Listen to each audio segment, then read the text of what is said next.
Thank you so much, Peter. That was such helpful information, a little overwhelming at times. But now I want to move the conversation from what the tariff rates are and that overwhelming number from handbags from China at the moment to how does this affect our industry? How does this affect Licensing International members and the effects of these tariffs on the licensing industry? Obviously, there's tremendous amount, just like back in 2020 when COVID hit, tremendous amount of economic uncertainty, fear, concern. There's retailer reluctance to place purchase orders. There's reduced margins when we're looking at these gross cost of goods and a lot of unpredictability, difficulty in pricing strategy, projections, and margin issues. And I think it's really important to note that this is not only affecting the licensees and the importers. So yes, of course, it is going to have a bigger concern from the licensee manufacturer side. The manufacturers are going to have a significant royalty obligation based on those net sales, and the guaranteed minimums and things, but brand owners, licensors on this call have to be equally concerned because there's concern over product quality, there's concern over placement, not wanting to lose shelf space. But if licensors aren't just here to collect guaranteed minimum royalties, but we need those sales. So we need to find winning solutions. And Jed, from your experience and in the negotiations you're doing, how are you finding? Are you finding licensors are willing to negotiate here, or are they remaining firm? And why don't we just jump on to the next slide? And Jed, you could talk about what happened in the past. Yeah, thank you, Stephen. It's such a pleasure to be here. I welcome this opportunity to talk about this important topic. You know, I wrote a social media post earlier this week framing this as an existential crisis, and I really don't think that's hyperbole. You know, it's interesting. You mentioned 2020. You know, I've lived through both the financial crisis of 2008 and then COVID of 2020. This has more of a 2008 feel to me. You know, as we all know, that was a recession and a liquidity crisis. 2020 was a shutdown of the entire supply chain. I feel like we're at the very beginning stages of what this is, but I'm starting to get those 2008 vibes all over again, and let me tell you why. So as Maura said, my world is I negotiate deals for brand licensing in fashion, technology, and consumer products. This has hit my clients extremely hard. I was talking to a large wholesaler on Monday morning who said, look, we can absorb 54% from China. We can allocate that between the retailer, we as the wholesaler, the supplier, everybody else, everybody will figure out how to allocate that. What we can absorb, and our margins were not sustain, is anything at 100% or more, which is the world we're living in now. And this has real world implications. And I'm sorry if I feel like a politician who's taking 10 minutes to actually answer your question, but let me just kind of frame what's happened in my world. I woke up last Thursday morning to emails indicating that 2 deals that I had been working on for weeks, if not months, were both canceled. One of them was the sale of a fashion company that was supposed to close the next day. The buyer got cold feet, canceled the deal. The other was a really cool license with a retailer and some innovative brands. It was going to be a fun, cool collab. The retailer got cold feet. In both situations, they blamed the tariffs.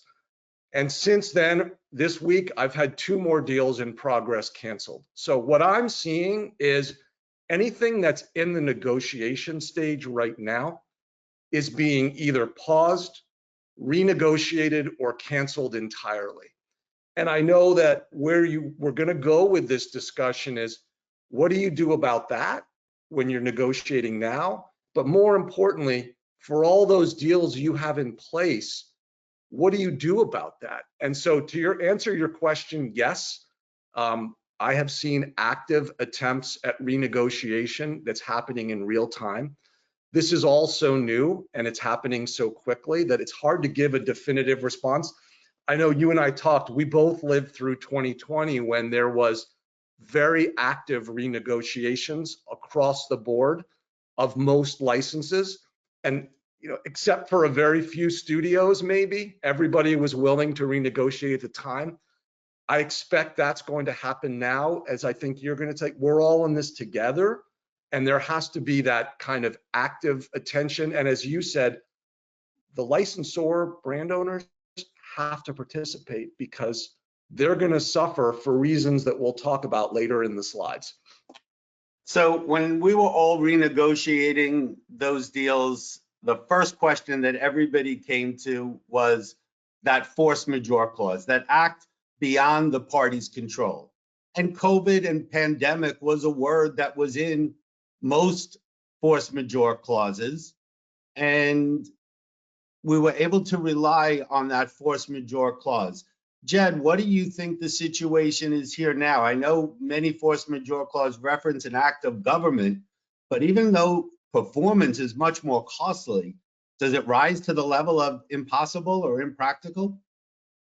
So that's really going to be the issue for our time, I think. And so just to frame the issue, a force majeure clause anticipates a catastrophic event beyond the party's control, and it allows the impacted party to either pause performance, or if it is sustained and doesn't stop, it can terminate the deal. That's a dramatic effect.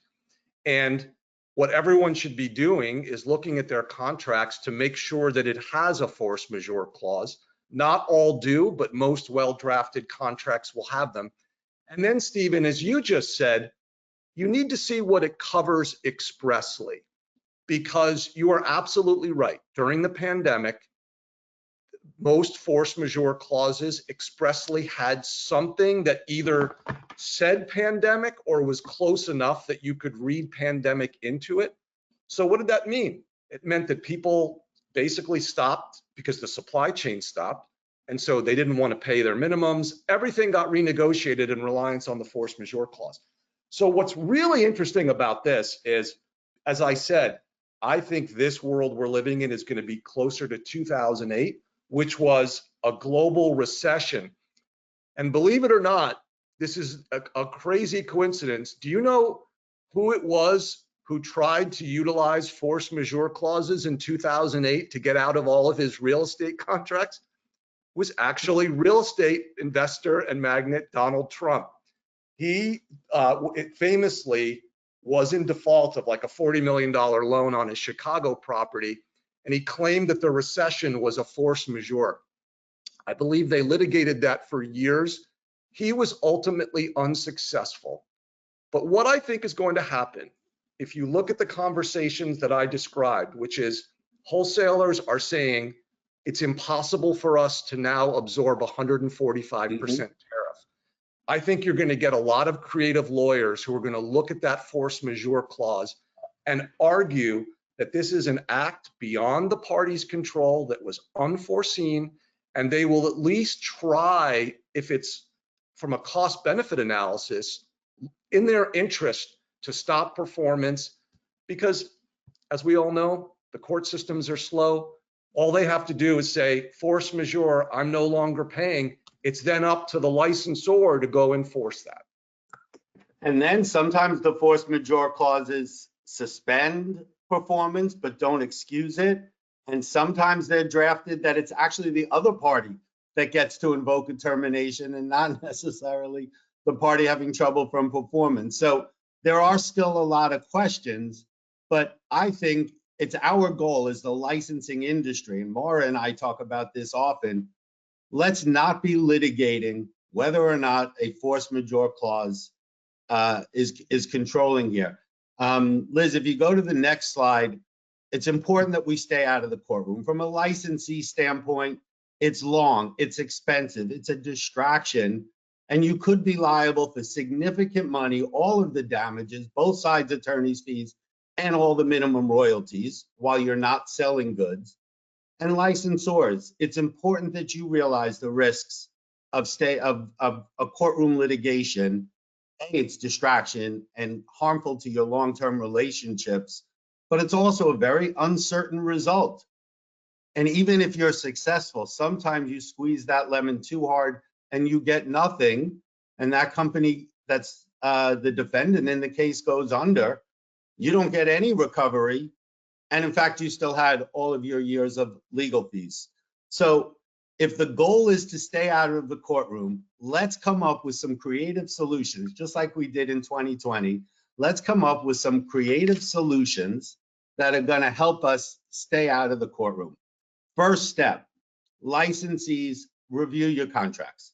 Very important that you start to review all of the key business terms of the agreement, financial terms, and all your payment commitments, timing, and when they're due, royalty rates, which we're going to talk about in depth in momentarily, the guaranteed minimum royalties, the guaranteed minimum sales, GMR and GMS thresholds, but some of those other clauses like term, territory, channels of distribution, and other performance requirements. For example, forecasting right now, how difficult is that going to be to forecast what 2025 looks like or 2026 right now, when it's so hard to look at the product development and timelines for your products. But it's important to review all of these terms because they're all intertwined and they're all interrelated and contingent upon another. So let's start focusing in on the royalty rate. The key business issue is the profit margins and the cost of goods. Licensing industry people on this call, we know that net sales, royalty rates based on the definition of net sales in the character world, 15, 16, 17, 18%. Fashion and some of the corporate brands are in that 8, 10, 12%. Products that were previously focusing on the off-price discount channels could be in that 5 to 10, and consumables and some products could even be under 5%. But watch what happens now. These royalty rates are compounded exponentially when you have an increase in the tariffs. If you had an item that you were bringing in from China that was costing you maybe $10, I'm going to use easy math, $10 out of China, and you had a 20% margin on it, your landed duty paid cost of that item was $12, and you could probably wholesale it for $20. But now that, and the retailer, by the way, with their Keystone market markup, would put that $10 first cost, $20 landed, $12 landed duty paid, $20 wholesale, they'd make it a $40 or so item at retail. Watch what happens now when you add 150% tariff to that $10 item. That now becomes landed duty paid at like 22%. So now you have to wholesale it at 30, 35. And again, if the retailer is still using a Keystone market markup, that product went from a $35 or $40 retail price to a $70 retail price. And the royalty rate of, let's just use 10%, when it was wholesaling for 20, the royalty was $2. When that previously $10 item is now wholesaling at 35, the same royalty rate, 10% on 35, marks that up to $3.50 or $4 royalty rate. So leaving the royalty rates the same, there's almost a windfall to the licensors here. And that's why we're going to have to make some concessions. The first key to those concessions is going to come from looking at that definition of landed duty paid cost. That landed duty paid cost, that's one of the key areas. Let's go to the next slide and let's look at some of the typical definition of net sales. So most of the people on this call are very familiar with the standard definition of net sales. And when Jed and I were working on this, we both had almost identical slides. But generally, a definition of net sales is going to be the gross wholesale invoice price, less returns and allowances and some discounts. And usually less sales taxes. There is no deduction for import costs or tariffs or duties or any of those other cost of goods sold. I predict now, or one possible solution is to put applicable tariffs or duties into the definition of net sales. Why should a licensee have to pay a royalty on this now artificially inflated price? And why would a licensor have a windfall now if the royalty rate were the same and the price is much higher because of these applicable tariffs? Jed, have you ever seen the definition of duties in a deduction for duties in a definition of net sales clause? Yes, it started during COVID. And actually, I'm sorry, it started during the first Trump administration when tariffs became really so important. And you're right, the definition you had on the previous slide was really the traditional definition for the most part with some tweaks. And the problem was duties and tariffs don't fall under the understanding of shipping, right? Even in the broadest definition, there's no way that shipping would capture that. So when I'm representing that side of it, the wholesale side, I try to include expressly at least freight and duties. We don't really use the term tariff, although I think you're right. Now people should be pretty express about it. But by saying freight and duties, that to this point has captured, but it is by no means industry standard to have that in. The ones who have it in now are the fortunate ones who I think they're going to avoid that terrible math from the wholesale side that you described, which is basically 100% increase in the royalty rate. And I know traditionally, and we were just on a call this week talking about this, I know this is a boilerplate clause for most brand owners. And most brands, especially the big studios, most brands aren't touching this definition of net sales. It's never a point of negotiation during the negotiation of contracts. I think that's going to change a little bit right now. And this is one place, A, if you're negotiating a new agreement right now, but B, if you're looking to make an amendment that would cover all these unpredictable contingencies, this is one that seems fair to me, to both sides. If you have some questions on this, I see some popping up, just save those for the end. So along those lines of the definition of net sales, another way to get to the same place where the royalty rates are not overinflated, if the wholesale sales is higher, and we're using the same royalty rate, then the royalty payment will be higher. The second solution is, if we're going to leave the definition of net sales the same, is maybe we should reduce the royalty rate instead of basing it on this now artificially higher price point. And I'm really proud to say that I did this very thing in a licensing deal we were working on right when Trump put that 25% tariff. We were working on a major handbag license for a major fashion brand. And as we're negotiating that license, Trump comes out and says, now 25% tariff is added onto handbags. I believe that deal was supposed to be a 6% royalty rate. We got a -2%. We lowered that to 4% royalty while the license was in effect, or it might have been 8 down to 6, while the tariff was in effect.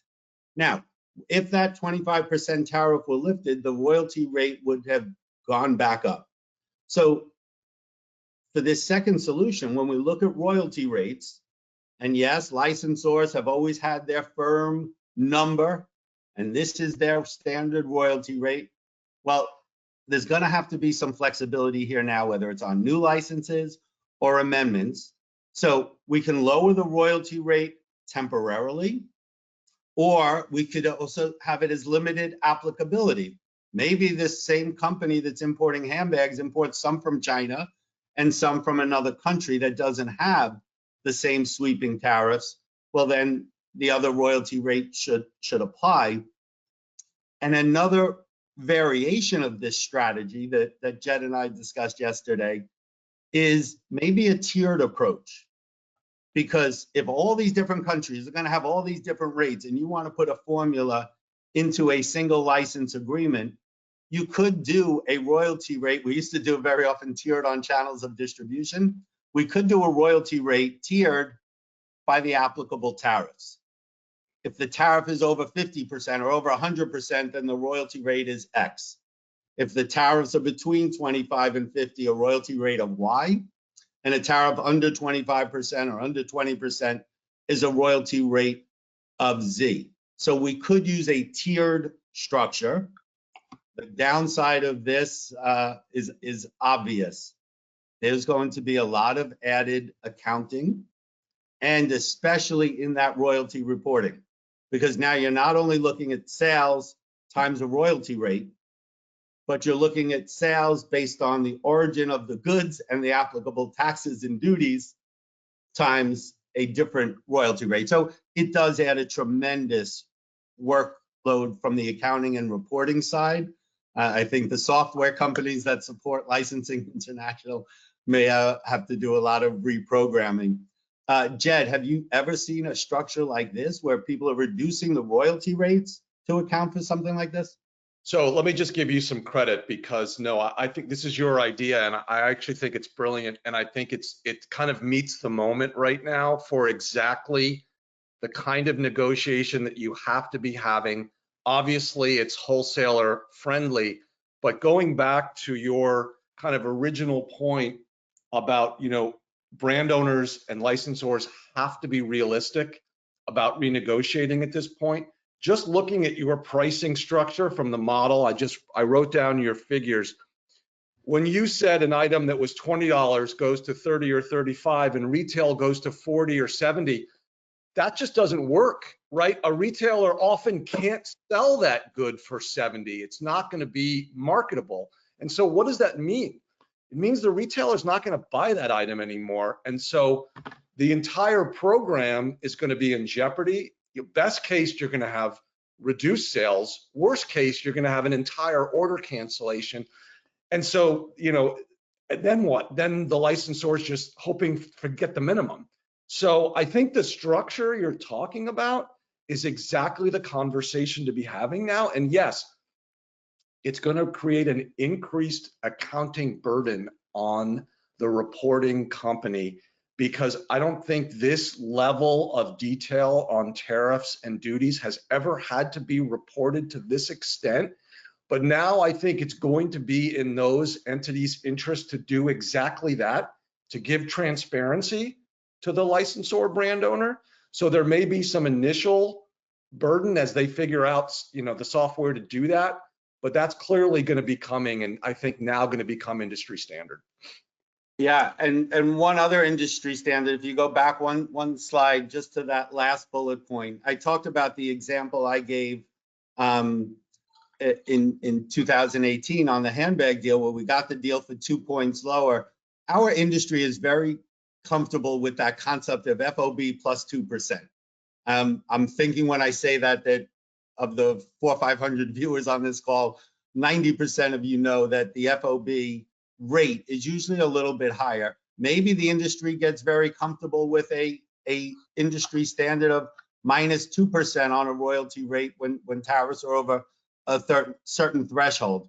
But this is an very interesting strategy that's going to have to be used. If we're not going to change the definition of net sales, maybe we have to change the royalty rate or a tiered royalty rate. Let's go to the next slide.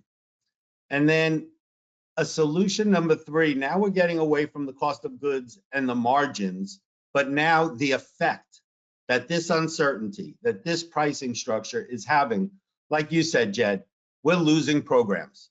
People are losing orders. And it's very hard now to hit the GMRs and the GMS thresholds. So if you are still paying a guaranteed minimum royalty based on a certain minimum sales threshold and you're not hitting it, that has effectively gives you an even higher royalty rate because you're paying as if you had these sales that you're not having. So there has to be some negotiation and some give and take on the guaranteed minimum royalties and guaranteed minimum sales. And if you can't get these orders, well, then that ties back to the force majeure language. And that's why it makes performance impossible, because with this 150, 180% tariff, you cannot get a retailer to buy that product. Therefore, performance is now impossible. Other ways that we can get around this when it comes to the GMR and the GMS, like we did in 2020, we add time, extend the license years, give time or defer those guaranteed minimums so that people can still make the same payments, even cross-collateralizing the years. In either of those second and third scenarios, the totals that the licensee is paying and the licensor is collecting remain the same. We didn't reduce the amounts. We just gave more time or leniency. And then if we go to the next slide. Actually, before you, let me just make a quick point. Can you go back to that slide about, because I think timing is key here. Most of the contracts are on a calendar quarterly basis, right? So we just closed Q1 at the end of March, which means the GMR payments are usually due 30 days after, right? So April 30th, and because the tariffs hit Liberation Day was technically April, I think it's going to be a harder argument to make for these companies that they can't pay Q1. But I think this is exactly the conversation to be having on a going forward basis, because now in Q2, we are living this tariff in real time, and it's going to be immediately impacting from now forward. And the projections for what the rest of the year looks like. So earlier in the slide, I said, let's look at all the key business terms. Are there other creative solutions? What else can the licensor-licensee relationship do? We always say licensing is like a marriage and you're getting married to your partner. Well, this is the time when these relationships are really important. Let's look at the term. Are we able to extend the term or extending territories? This may be a perfect window of opportunity where a licensee that has some distribution in another country can move some of those orders to a country where these tariffs aren't applicable, and they can start to build sales in Europe or Australia or other territories. Or are there additional channels of distribution?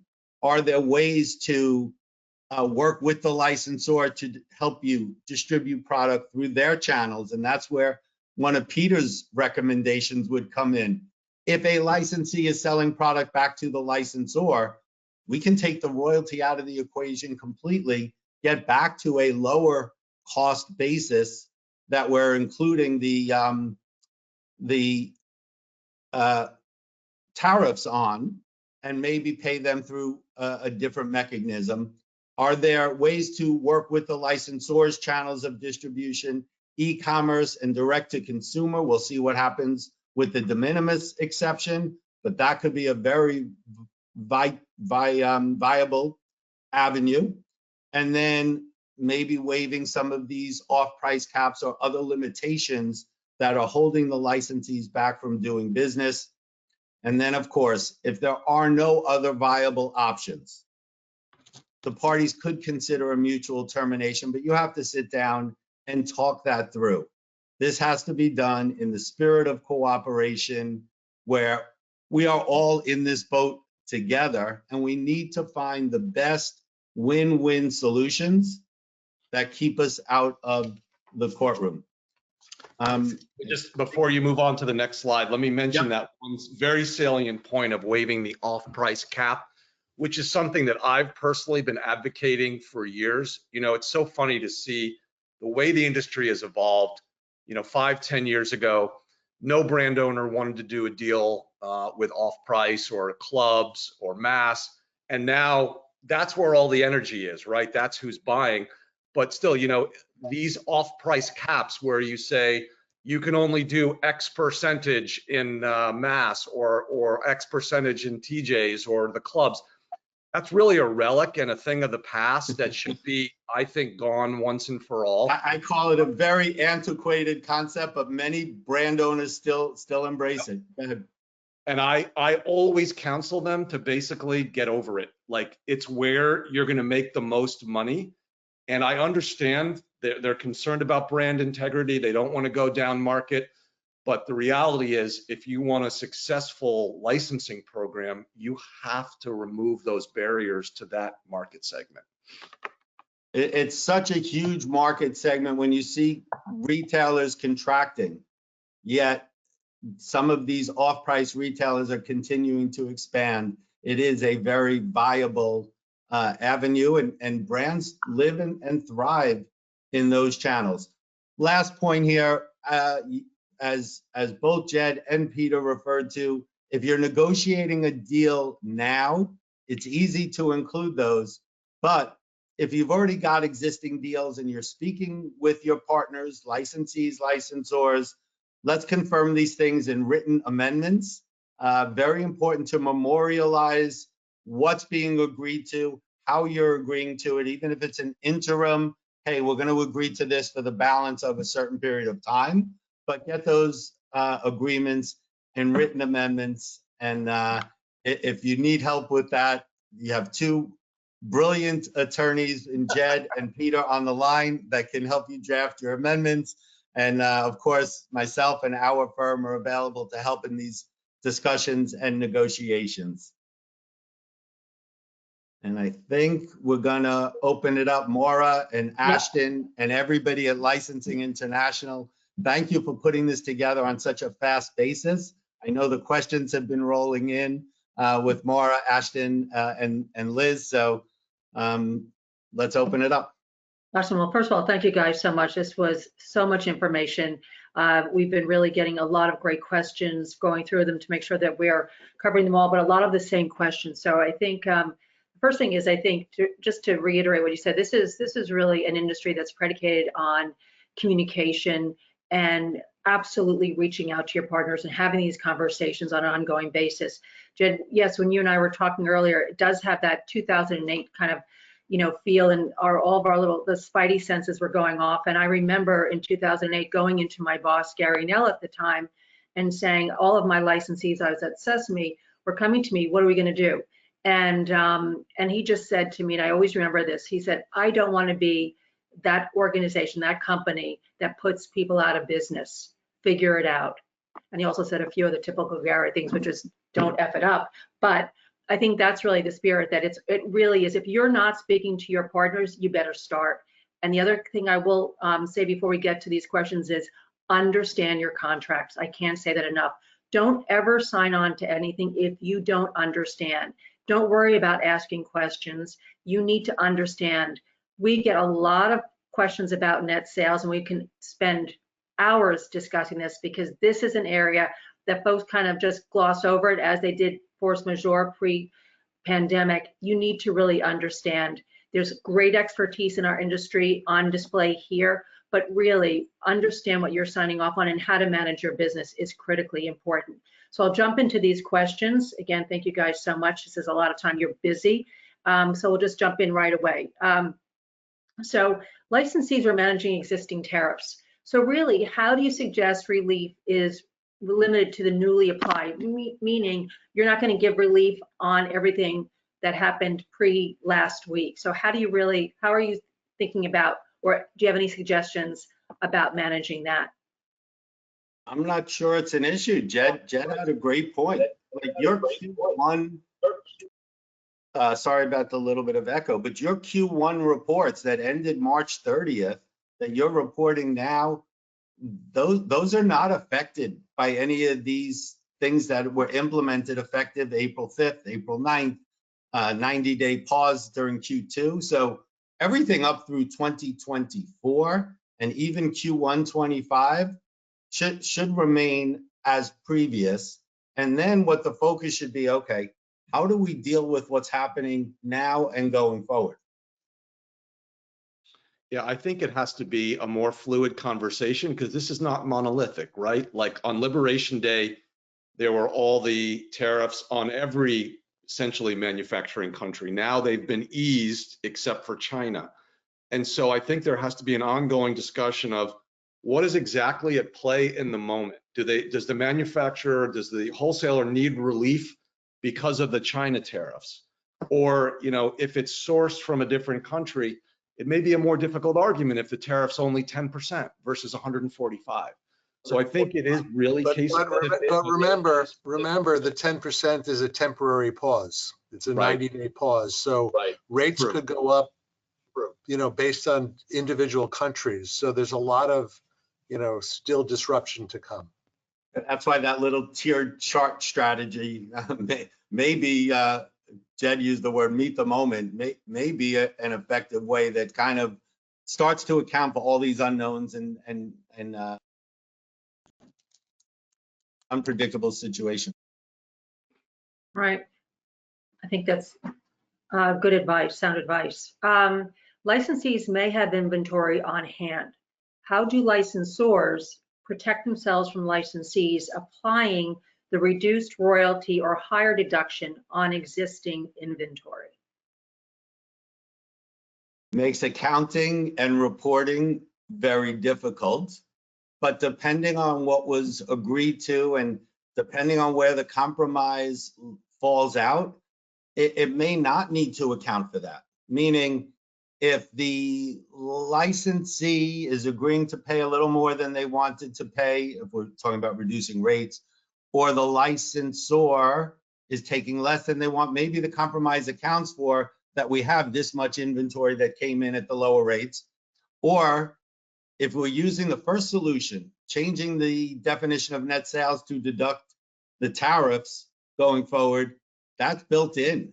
It wouldn't, using an amended definition of net sales to account for the import fees, duties, and tariffs would be built into, well, the existing goods didn't have those fees, so therefore it's not deducted. It's actually built into that solution. Yeah, I think a practical solution too, again, timing being an issue, assuming there are reporting obligations, transparency obligations in the agreement, licensor can reach out and ask for an inventory report that exists as of whatever the activation date, Peter, was it April 2nd, April 9th? I know there's different dates for each, but you can usually tie that. Call it April 9th. Yeah, so get an inventory report. And you'll know. I think that's going to be critical. All of a sudden, people are going to have to not all of a sudden, but you're going to have to really manage your inventory and manage your royalty reporting to an extent that I think, you know, people haven't necessarily had to. And again, I think what really throws this all for a loop is that this could all shift as well. So I think you've got to go at it, and that again, going back to why you need to be in constant communication with your partners, because this is ever shifting. Some more questions. Again, here's another one. If we begin to include applicable tariffs and duties into the net sales definition, shouldn't we at least put a minimum on that? Example, anything above or beyond 20%? Great suggestion. It will happen during the negotiation, and maybe it only applies when there's a certain threshold. But as we went through solution 1 and solution 2, they were functions of each other, which is why the earlier slide said these are all intertwined. If you're reducing the definition of net sales, the royalty rates may be able to stay a little higher, or vice versa. So there is give and take in both of those, but great suggestion from whoever sent that one in. Great, always a negotiation. Here's a question, Peter, this might really be for you. If you're making a video game collector's edition bundle and the collectible products were made in China, but the final product is boxed and the game code is added in the US, could they avoid tariffs by country of origin? And if so, how do the component tariffs get handled? So how do you, is there any relief on those elements of it, the part of the bundling, or is it all part of the same? That's a terrific question, and they're right on target.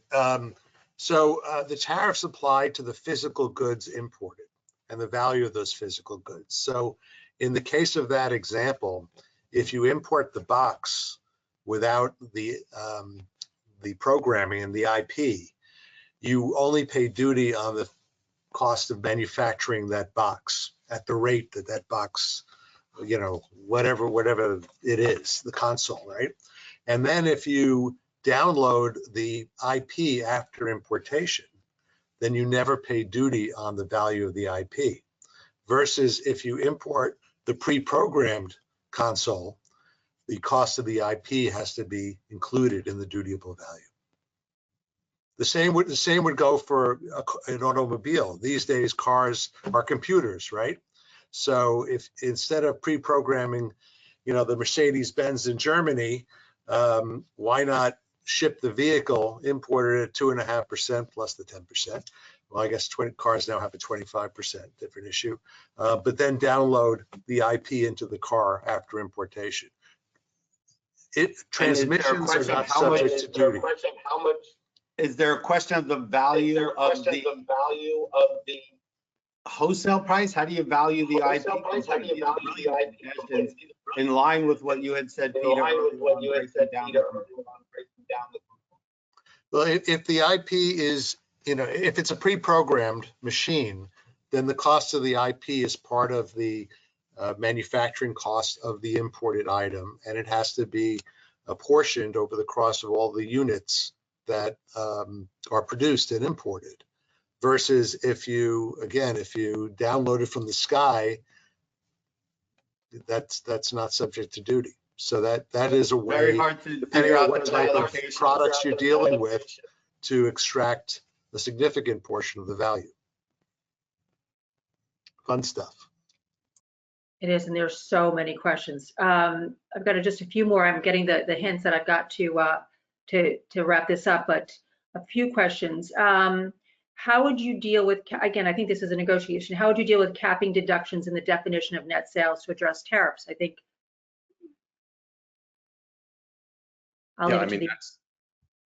that is a very common provision. So just to frame it, you know, Stephen gave you that paragraph with what's deductible. There are some situations where there's a cap on that. So it's not unlimited, and the cap can be sometimes as low as 20%. And so again, that is intertwined with, is there an ability to deduct tariffs and duties fully or not? And I think, unfortunately, if you're on the brand side, it's going to be really difficult negotiating deduction caps in the future in this environment. You may be able to cap things like returns. You may be able to cap things like retailer discounts and allowances, but it will be very hard to cap tariffs when the governments, and especially when you get into these reciprocal tariff wars, are uncapped. Well, thank you very much. We do have to wrap it up. I know we've got Peter, we're losing Peter. He's in great demand these days. And again, thank you, Jed, Stephen, Peter, for your time. We are very much aware that you are in great demand on these kinds of subjects. We will continue to bring together experts in the industry to have these discussions, a forum to really bring these kinds of questions to the forefront, because we know if one person's asking them, many people need to know the answers as well. So thank you for your expertise and your time as we all together try and navigate. Thanks, everybody. Thank you, everybody. Thank you. It's a pleasure.